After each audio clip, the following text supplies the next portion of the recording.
got fruit, I got power, I got balance. No, it's not going to last long. The sun's right there. Boom, Yeah, good. here it comes. Here it comes, the right there. sun. Step inside. Oh God, don't let it mess my straight hair. Don't let it mess my straight hair. I'm gonna have this big fro. Feels It's good. gonna dry, and then I'm gonna have this big afro. Like my hair will. And I'll be jealous. Now I'll be there's going, some- here I am. Extras of these My right here if hair anybody will wants enter the room it. before I do.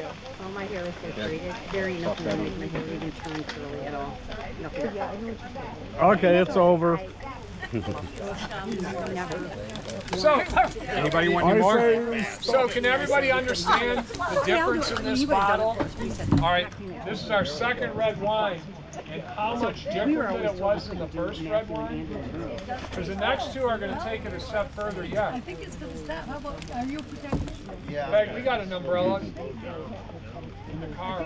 What do you want? I'm good. I'm It not stopped. gonna melt. We're If good. anybody needs one. I'm not melting. Okay, so by a show of hands on this one, what do we think about this one? Good? Rich?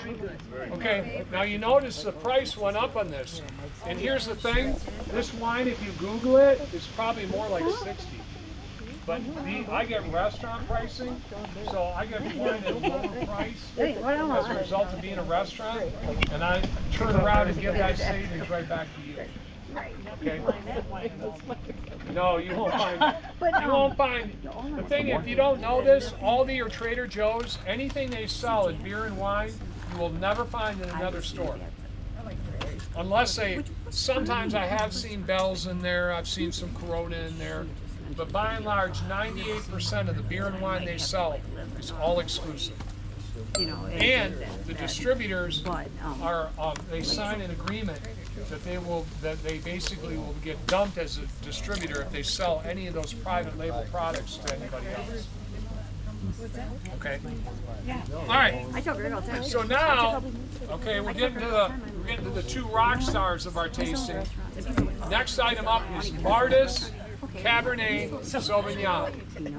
So this is a Sonoma wine, okay, Alexander Valley, which is a really higher end area of Sonoma. Sonoma is a little bit more known for Drink up, white Michelle. wine than red wine. Just circle Okay, back to me, but please. That's you know, good. Napa That's is good. the That's good. Colada Get when me it drunk. comes to red wine. Anyway, but anyway, so that was 20 If you've been out there, Jason said he used to work in Alexander Valley. Sonoma and Napa run parallel to one another. They're separated by a mountain range. Okay, and basically you can cut through in the middle, you cut through on the north and on the south, and that's about it. That's the best way. All right.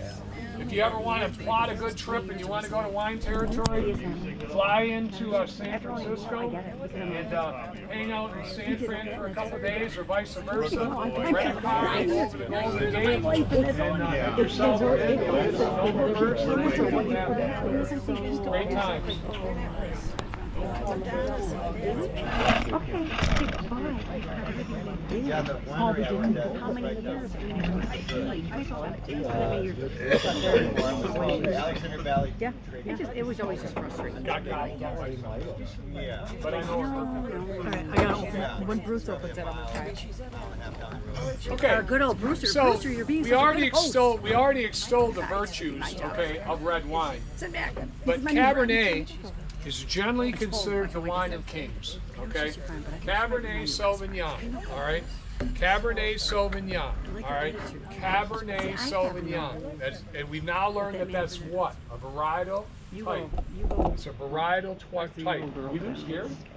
You go whatever. He had to go I see don't Stone care. Street Revival, but he's coming back. Okay, well, no worries. I have a class. No worries. No, I don't care about that. No, there. She wants 2 glasses. Yeah, and good for you. Because then you said it. Okay, Like I said, so back to Cabernet.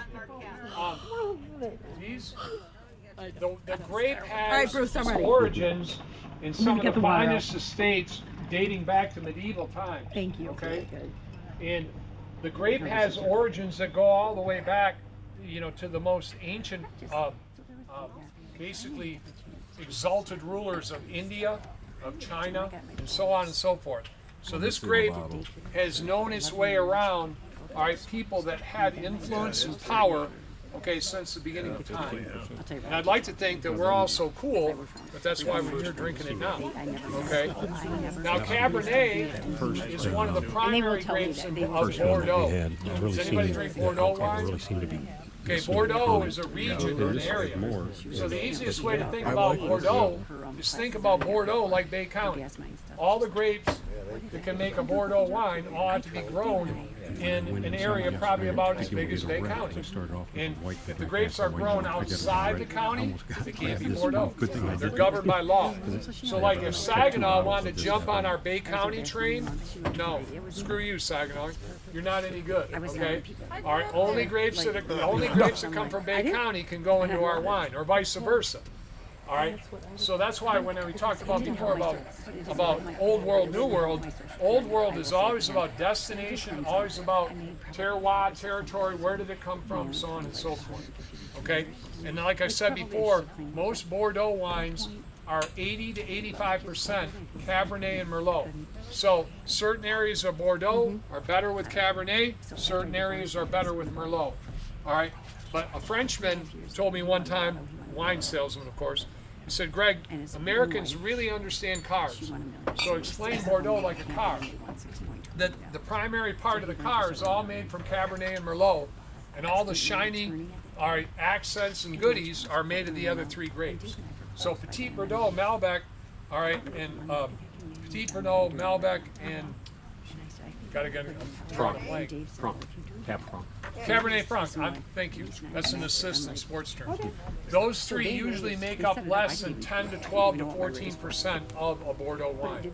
So certain areas of Bordeaux are more expensive, or are not more expensive, or are more Cabernet. Some are more Merlot. Anybody heard of a first growth wine before? Oh yeah. Okay, a first growth wine, there's only 5 of them. They all come from Bordeaux, and they go back to the 1944 classification, where all the vintners, all the guys that made wine, they all wanted to have a scale that their wine could basically be sold by.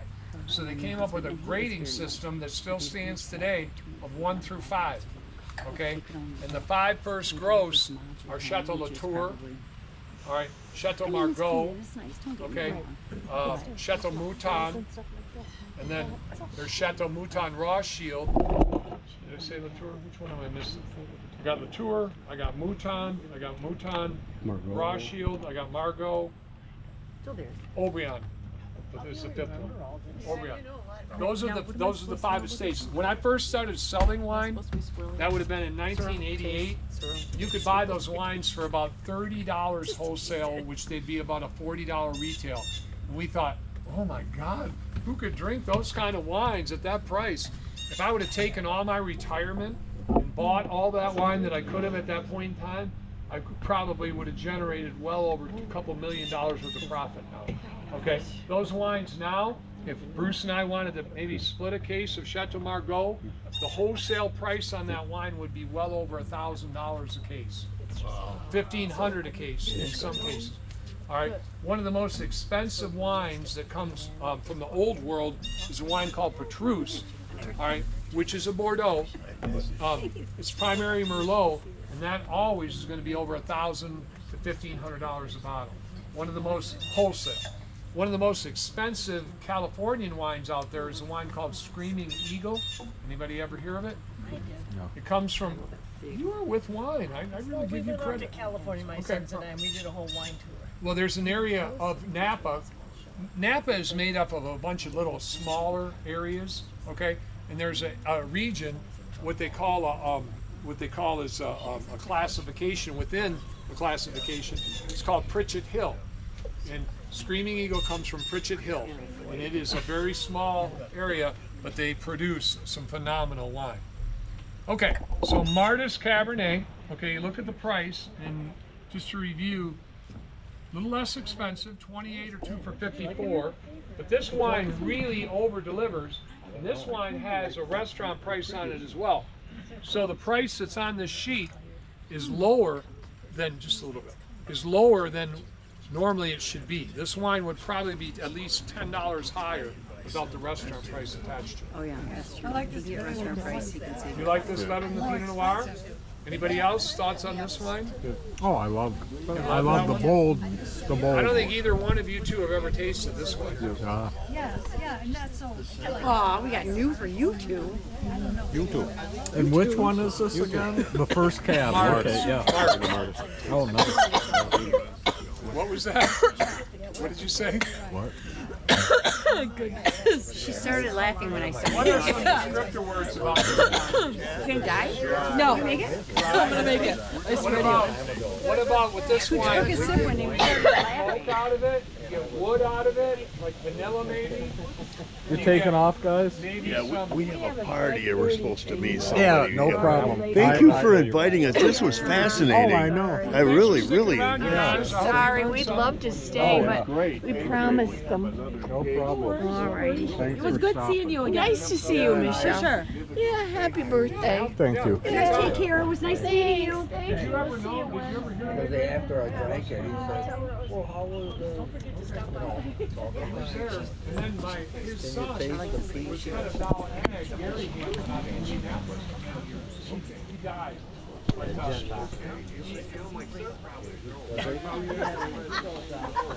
oh, okay. All right, well, you got talk to you another time. Okay, other descriptors about this wine. This wine, to me, has got a lot of almost like blackberry to it. I get blackberry. I get a little bit of licorice, like Bruce says. They use the word anise, okay, when they talk about licorice. How about like smoke or vanilla wood? Okay. Get that blackberry, or maybe even like a loganberry. Almost like a blueberry, maybe a fresh baked blueberry pie when you get in there and it's still hot a little bit without the crust. Okay. But with this wine, it's got so much fresh fruit right up front. All right. Fresh fruit. Okay. Then dry and then drier. Okay. Fresh fruit and then dry and drier. But man, that complexity in the middle is just like, whoa. And you're going to see even more of that on our last red wine. It tastes really good here. Tastes good there? Yeah, it tastes good better when it got here. Okay. I think I did. You taste, you have a more than average palate. I can tell that you must have. I don't mean this in a bad way, but you drank wine. Okay. We went to California, the lady taught me. Okay. 14.9%. Okay. Bruce just pointed out this wine is 14.9, so that makes it 30 proof. So this is going to be the highest alcohol of the three reds we've had. Malbec will be last. No, that one had, to me, might be my palate because it was dry. I don't stand that I was picking up like a lot of but it really fluctuates when you alcohol. And I just look at him and smile Yeah. like, These two. I've never It was lighter too. I always find that I can pick up more flavors in a lighter body wine than I can on some of those big super But it concentrated was weird how it was hitting. Because I've had that before. But today Okay. and Savor this wine for just a minute, real quick. How did America go from 10th place, okay, to being number one until China knocked us off our perch? It was real simple. It's called Moscato, okay? White Zinfandel delivered all kinds of people to the wine industry here in America and helped us grow into number one, and we were there. We were almost there, and then Moscato came along. And Moscato had been around for a long time. Moscato is a grape, okay? All right, and it used to be primarily only used in two items. Muscatel, which my grandparents drank before they'd go to bed. It was like a high-proof sleepy time wine, okay? And then Asti Spumante, all right? Asti Spumante, all right, was 100% Moscato. And when you say Asti Spumante, Asti is a small town in Italy. It's where a region where it came from, okay? Spumante is a generic term that refers to a sparkling wine. So, Asti Spumante, in theory, sparkling wine that came from Asti, Italy, made from Moscato, okay? So, Asti used to be a big thing, but like anything in the wine business, everything that's old becomes old and boring. Get it out of here, okay? Let's get on to the new. All right, but sooner or later, it becomes new and exciting. And what happens, along comes a guy named Drake, okay, little rapper, R&B singer. He starts singing this song, all right, about drinking Moscato in a blue bato with a baby, okay? So now, overnight, I don't mean to say it that way, but that's the way it worked. Overnight, nobody wanted Moscato. Nobody, okay? And within moments, everybody wanted Moscato. All right, so when I had Vino Wine, when we sold it in 2023, I probably had 60 different types of root and toot and gun shoot and fruit flavored Moscatos. Every type you could imagine, okay? And that brought all these new people to the wine industry. That now, most of them wouldn't touch Moscato with a 10-foot pole. They're on to dry wine, okay? And I remember a lot of those people, when we first opened Vino in 2013, they'd come over by our table, and I'd offer them a drink of red wine. It's like, oh my God, how can you drink that? You know, well, what kind of wine do you like? Late harvest, Riesling, in Moscato. I said, you'll be at my table sooner or later. Sooner or later, you'll come to my side, okay? And that's the beauty of wine, where these people traded in a different direction. And so that's what really changed that wine industry, okay? And on my first wedding, my ex-wife and I love Moscato, and there's a picture I'm not particularly, proud of me being shit-faced with my dad and my grandpa drinking Asti, and neither one of them drank, and I was just bombed. So, all right, so this wine as a whole, we like this wine? Yes.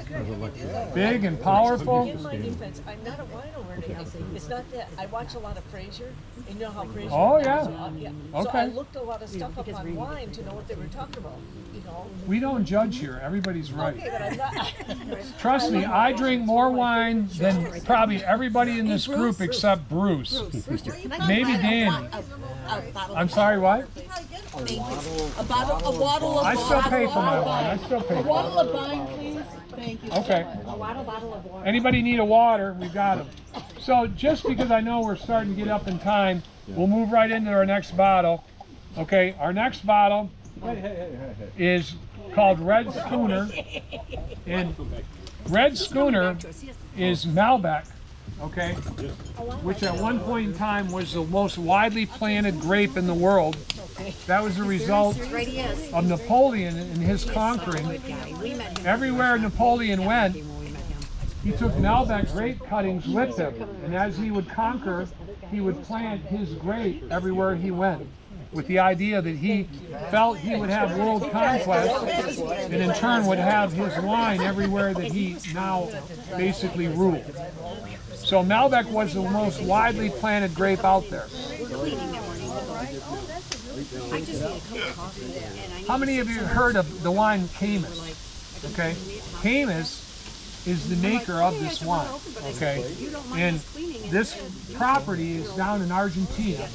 And Argentina is generally considered the stronghold for Malbec. The best Malbecs come from Argentina, okay?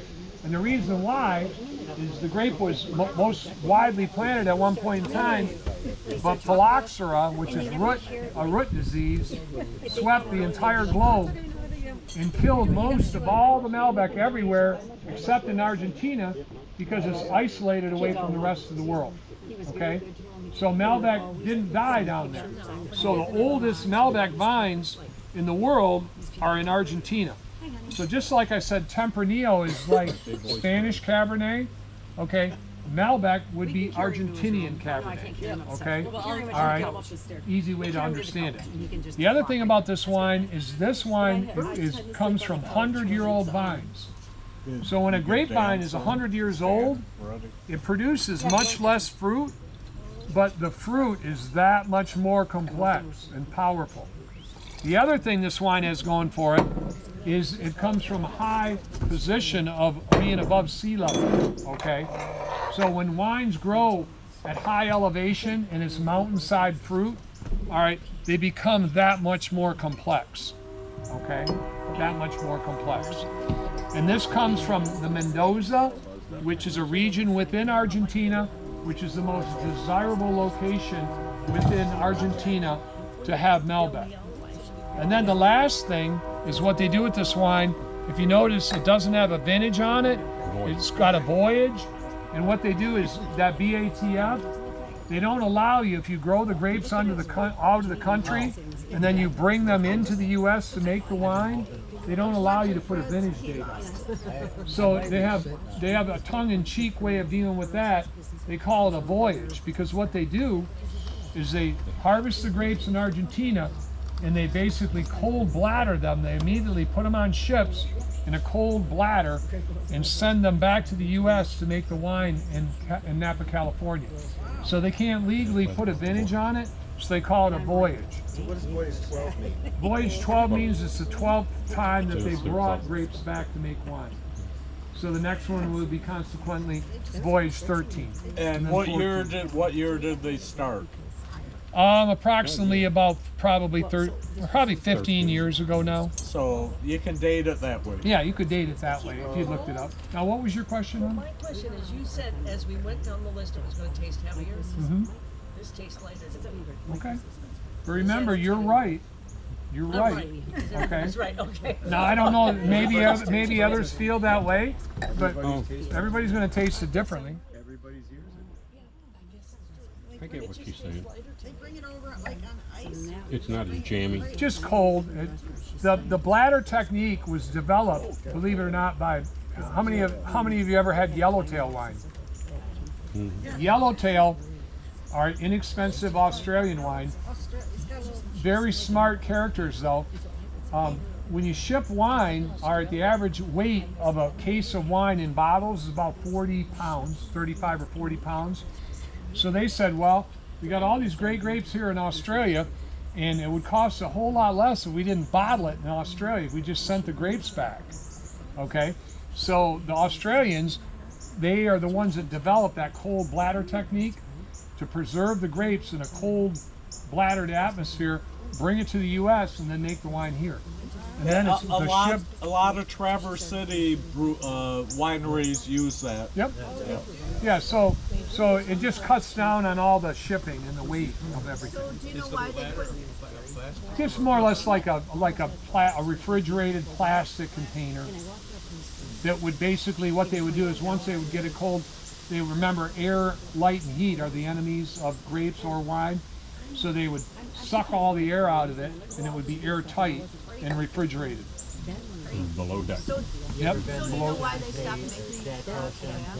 Excuse me? Do you know why they stopped making that? In Yellowtail? Yeah. I don't know that It was our answer. favorite. Well, you know, I can give We you. stopped buying it. We stopped buying That's it, why so they the stopped stores- making Well, I can give you an idea why. Is because Australia enjoys all those blends, okay?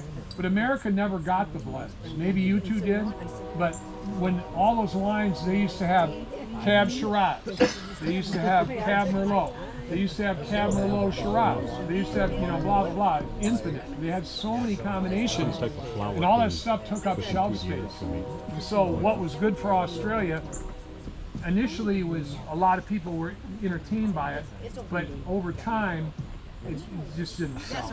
It didn't sell. Well, You can make your own, buy a bottle of Shiraz, buy a bottle of Cab, blend them. I don't like using my own. So, Red Schooner is another example of restaurant pricing. If you Google this wine, it's probably going to be $60. Okay? But my restaurant price gets it down to that lower price. Okay, so now we've got sparkling wine, so we can set those up. This in this box. We're going to use a different glass.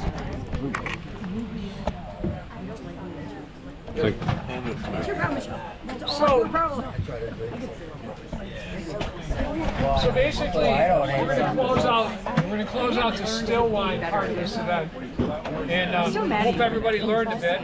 Okay, hope you learned some. We're not done, but want to thank Mike again for his generosity in buying this event and helping out Brian's house. Back to Brian's house, when I wasn't sure, but I thought they were closed. So now, all right, I'm going to start working on some research about who's in charge over there, because I know the people, and I'm going to try to put together some kind of a fundraising event so we can start to get their cause back up off the ground and get that place open, because it should be open. There's quite a few places that are doing that. There's Tony and Tricia's, but you know, that place has always been a kind of part of Bay County. It would be nice to have it back open again. Okay. Go. Nice tripod. Oh, you can't talk. So, as you we savor, filming? we're not going to use your glass again, so savor that Can't wine. talk. If you'd like more, we have more open. Fuck Oh, no, you. we only open- Okay, I'm sorry. Not tonight, but if you want anything, I can get it for you. So, sparkling wine, all right? I like Spark. Sparkling wine, okay, and champagne are two different things, okay? Champagne comes from a region in France. Go back to your Bay County reference. Think of a Bay County reference. All right, but now it's called champagne. Let me open this real quick. You just took half of my routine. Oh, no worries. Just real quick. No. It's okay. No. Yeah, here. You can pour that. So, real quick. Okay, our last line is going to be called Drop of Sunshine. In this case, we got drops. So I like to call that liquid sunshine. But this wine is a Brut Rosé. So in other words, think about white Zinfandel. Go back to that. So this would be like a rosé. Okay, this is actually Pinot Noir Rosé is what this wine is. Okay, but they contact it with the skin for a short period of time so that it doesn't turn red. It's pink. Okay, so this is a Californian sparkling wine. This is sparkling wine, not champagne. I'll get back to that in a minute. I just want to show you how to open it. All right, this wine does not put a gasket or a seal over it. They prefer the kind of the naked, kind of more modern look. This wine is a celebrity wine, by the way, and it actually is a wine that is produced under Reese Witherspoon's direction. So this is a celebrity wine from Reese Witherspoon. So what we do, there's always a gasket. The bottle's under pressure, and that dent in the bottom is so the bottom doesn't blow out because there's pressure. That's called the punt, and you can hold it like that, okay? You can pour it, and you can feel cool now that you know that that's called the punt. Most people don't know that. It's just like in football. I didn't know what that was. See, look at this, all this information. So what we do real quick, it's like an onion bag or a potato bag. It's got a seal or gasket. As soon as this is removed, this bottle can pop. It's under pressure, okay? So what we do, I'm right-handed, keep my thumb over the top, get it loose, like that, okay? Then what I'm gonna do usually, I can do this in my hand, but I'm gonna transfer, okay? 45-degree angle, turn the bottle, turn the cork. Now, if the Tigers or the Lions or the Red Wings would ever win a damn championship, it's just like, yee-hoo! We'd be spraying it everywhere, okay? But we gotta wait, okay? Maybe this year. It's always next year. So what we wanna do is put it on a 45 so we get a sigh or a pop instead of a yoo-hoo that sprays you. Trust me, it's not my first time at the rodeo where nobody's getting hit, okay? Now, however, okay, all right, I told Mike Mike was, asking me about drinking sparkling wine in a car on the way over here, and I said, Mike, you got to be careful how you open that stuff because you can give yourself a black eye, you can break the windshield, you can break the rear view, and I only know that because I've seen it all happen. And I won't tell you how, and I won't tell you why, but it can happen. It can break a light, too. All right, for another start. So, hold the bottle, hold the cork, turn them both. Boom, like that. Okay. That cork is soaked in water, so unlike wine corks, as soon as it comes out of the bottle, it's going to expand. You'll never get a sparkling wine cork back in the bottle. Okay? Now, don't drink the sparkling wine yet. We're going to have a toast. Okay, we're going to have a toast here. Just hold on. I just want to tell you a little bit more about it, then we're going to go at it. All right? So, Champagne, that region that we talked about, okay? Chardonnay and Pinot Noir is what makes Champagne, typically. A red grape to make a white wine. It's usually about 65-35 or 70-30. Chardonnay to Pinot Noir to make French Champagne. French Champagnes are wines like Cristal, Okay, they're wines like Dom Perignon. They're wines like Moet and Chandon. Hold on. Okay, all those different houses. Okay, it can't be Champagne unless it comes from Champagne, France. Anything else, it can be Champagne quality perhaps, but not true by law Champagne. Everybody's heard of Dom Perignon, the monk Dom Perignon, real man. At birth, okay, he was blind. All right, and generally considering Jesus, the ultimate ruler of everybody's body design, all right, when he takes something away from you, he gives you something back. So Dom Perignon, all right, had an incredible sense of taste. He was generally considered the best wine taster out there. And back in those days, all right, all the beer and wine were made in monasteries, okay? So what he did by accident, he was part of the house of Moet and Chandon, because Dom Perignon is Dom Perignon Cuvées. In other words, a special wine that comes from Moet and Chandon. What he did is he was blind. He added yeast to already fermented wine. And when he did that, it creates a second fermentation, which creates carbonation. So he is generally acknowledged as, and plenty of people want to argue this point, okay, but it's generally considered that Dom Perignon is the first one to figure out the whole idea of sparkling wine, or in this case, champagne. And when he drank it, he's blind, his immortal quote was, "I must be drinking the stars." Okay? And that's So, true. and so that's how it all started, all right? But sparkling wine, and you can get great quality sparkling wine outside of Champagne, but that's the law. So now, a toast, okay? A toast is typically something that acknowledges the start of something or the end of something, or a birthday, or a divorce, or a wedding, or whatever else it may be. So in this case, we're going to celebrate a toast to Mike's birthday. But hold on. How did a toast start? Real simply, a toast two ways. They used to use bread to purify water to make wine, okay? All right, or toasted bread. And then back in the old days when Bruce and I used to have adjoining castles, okay, way back when in our other life, the easiest way to kill one another was to poison one another, okay? All right, so we would have a toast with the idea that we would either trade drinks or we would mix our drinks. So he and I could both be sure that he wasn't trying to kill me or vice versa. Okay, so now this is a lot. Now we're going to have a toast. Okay? That was the toast, though? No, that wasn't our toast. No, that That is the generally acknowledged way of how a toast started. Okay? All right. So, General toast is does anybody want to propose a toast to Mike? Here's to Mike. Here's to Mike. All Yeah, we love you. right. Happy birthday, Mike. Should we sing happy birthday? Yes. Happy birthday to you. Happy birthday to you.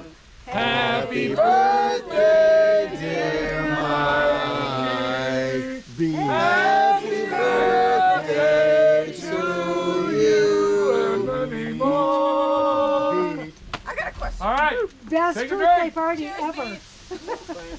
Happy 68 or 52. 60, Hold on, we'll get 62, 66. Anybody else want to throw a toast up? Toast. Salute. Anybody else want to throw up a toast? With bruises and cuts. Anybody else want? Got anything? Health and happiness. Get rid of Health, health is all. My grandpa, who I was talking about, he used to have a toast. I never understood it. Said, "Here's to the hole that never heals. Toss one down and see how it feels." You said something earlier about to get champagne, you mixed Pinot Noir and something else. True champagne is isn't it always about 70-30 or 65-35. Look at it, the clouds are going away.